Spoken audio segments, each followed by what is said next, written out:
Ce qui a été prophétisé des milliers d'années auparavant par la Bible est en train de s'accomplir sous nos yeux. Bonjour à tous et à toutes et bienvenue sur 31 Médias. En ces temps incertains et en tenant compte des prophéties bibliques, à quoi s'attendre au cours de l'année 2024 selon le calendrier biblique?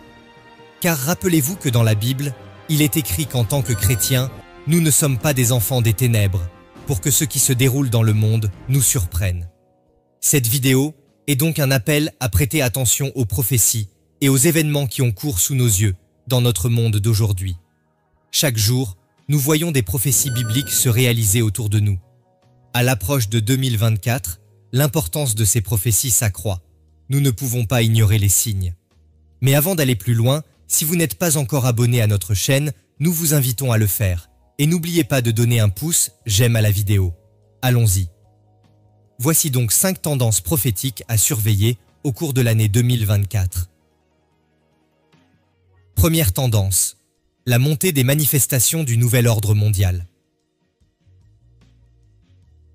Alors que le monde devient de plus en plus interconnecté grâce à la technologie, au commerce et à la géopolitique, nous pourrions voir davantage des tentatives de former des alliances mondiales plus fortes et peut-être même une évolution vers un système de gouvernance mondiale plus unifié. Des références bibliques parlent d'une puissance mondiale qui aurait autorité sur toute tribu, tout peuple, toute langue et toute nation. Ce que nous verrons, c'est une tendance à la poursuite de l'unité et de la gouvernance mondiale, préparant l'entrée sur la scène mondiale d'une figure prophétique importante, l'Antichrist ou Antéchrist, selon les traductions bibliques. Cette vague d'intégration des nations n'est pas une simple coïncidence. Il s'agit d'une étape vitale dans la préparation du terrain pour l'émergence de ce leader mondial à venir qui est l'Antichrist. Alors que nous assistons à la formation d'alliances et d'unions de pays, il est crucial de se rappeler qu'il s'agit beaucoup plus qu'un simple jeu géopolitique. Les Saintes Écritures indiquent depuis longtemps qu'un homme va émerger pour venir diriger ce monde. Il exercera une influence inégalée et contrôlera le système financier mondial. Tout dans le monde aujourd'hui est interconnecté. Aucun événement n'est plus isolé. Rien n'existe plus de manière isolée. Mais lorsque vous regardez l'histoire, rappelez-vous que ce ne fut toujours pas le cas. Mais si les événements actuels vous déconcertent, ce n'est pas le cas de Dieu. Tous les événements se déroulent conformément au calendrier prophétique de Dieu. Alors qu'il était sur terre, Jésus a parlé des choses à venir, et le livre de l'Apocalypse a apporté des éclaircissements supplémentaires. Ainsi, lorsque vous observez les événements mondiaux actuels ou que vous regardez l'actualité, demandez-vous toujours « Quel est le lien avec la prophétie biblique ?» Quel est le lien avec le retour de notre Seigneur? Car tout ce qui arrive fait partie du calendrier prophétique de Dieu. Apocalypse 13, verset 7 dit « Et il lui fut donné de faire la guerre aux saints et de les vaincre.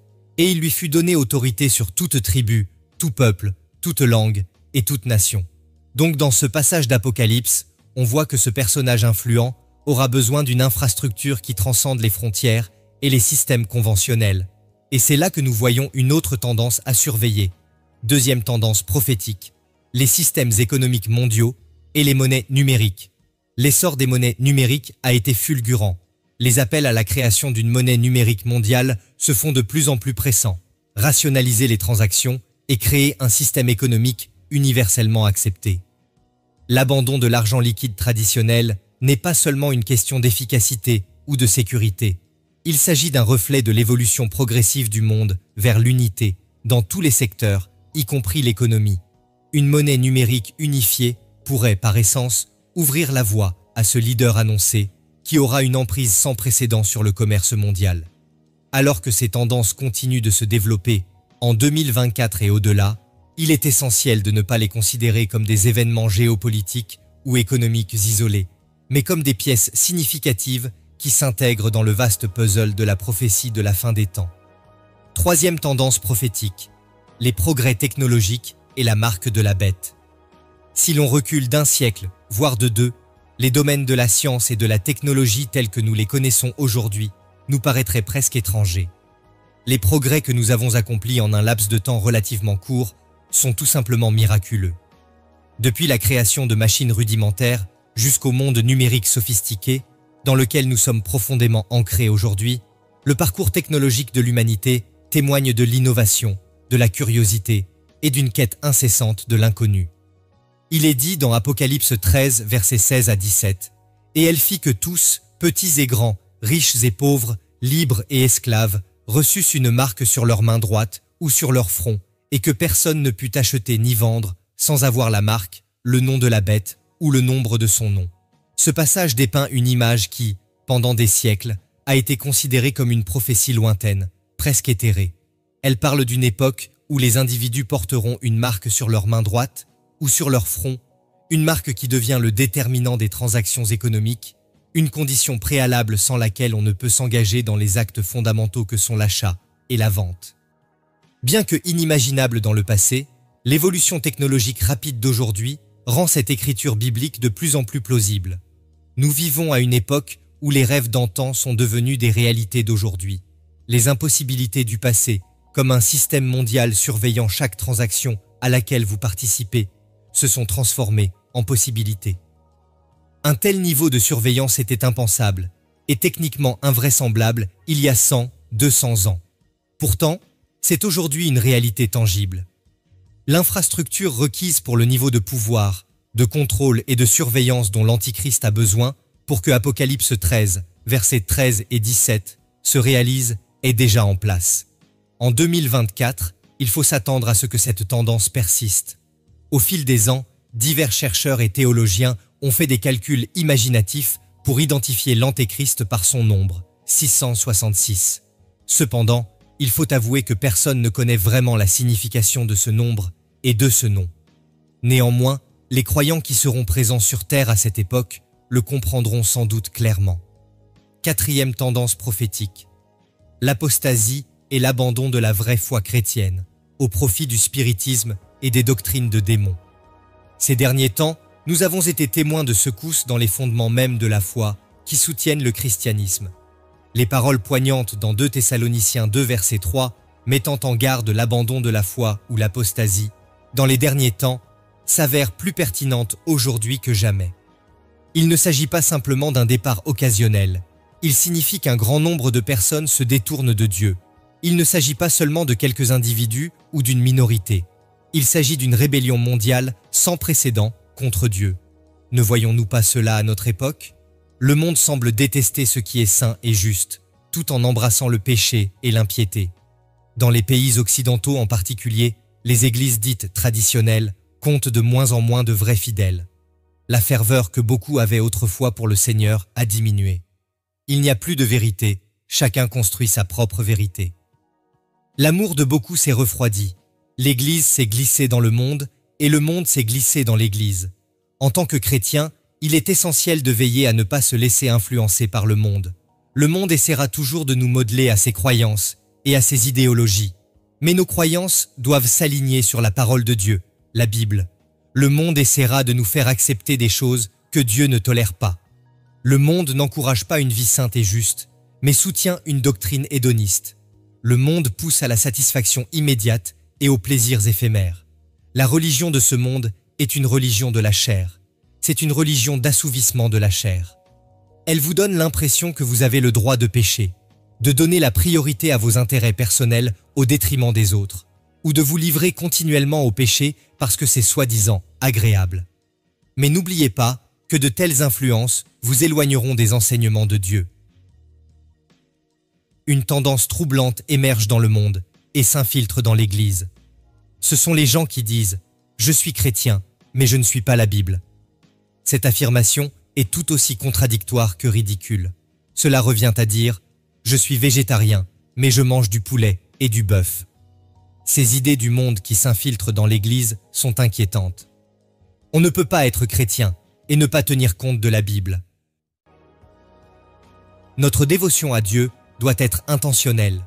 Notre décision de suivre Jésus doit être délibérée. Nous devons choisir consciemment d'emprunter le chemin étroit, car peu le trouvent. Même si nous sommes témoins de cette grande apostasie, veillons à ce qu'elle ne nous englobe pas. Accrochons-nous à notre foi en adhérant à des doctrines saines et en restant fidèles aux enseignements de la Bible. Cinquième tendance. La décadence morale et l'évolution des valeurs de la société. Cette tendance est plus que inquiétante pour 2024.